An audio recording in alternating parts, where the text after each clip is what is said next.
દહેગામ તાલુકાના અનેક ગામોમાં ભારે વરસાદના કારણે ગામોના લોકોને ઘણી મુશ્કેલીઓનો સામનો કરવો પડે છે, જેમાં વડોદ, નાની માસંગ, મોટી માસંગ, લીમ, માણકપુર, બાવળાની, મુવાડી જેવા ગામોને મુશ્કેલીઓનો સામનો કરવો પડી રહ્યો છે.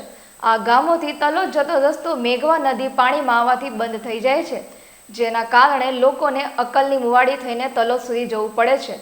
આ લાંબો રસ્તો લગભગ 35 કિલોમીટર જેટલો હોય છે, જેના કારણે સમય, પેટ્રોલ અને ડીઝલનો વ્યય થાય છે. ત્યારે સ્થાનિક લોકોના કહેવા પ્રમાણે જો નદી પર પુલ બનાવવામાં આવ્યો હોત અથવા તો રોડની ઊંચાઈ વધારવામાં આવી હોત તો આ સમસ્યા ટાળી શકાઈ હોત. આ પરિસ્થિતિ જોતા જ લાગે છે કે આ બનાવતી વખતે અધિકારીઓ અને એન્જિનિયરોએ ભવિષ્યની પરિસ્થિતિને ધ્યાનમાં રાખીને યોગ્ય આયોજન કર્યું ન હતું, જેના કારણે વિદ્યાર્થીઓ અને સામાન્ય જનતાને આટલી તકલીફ સહન કરવી પડે છે.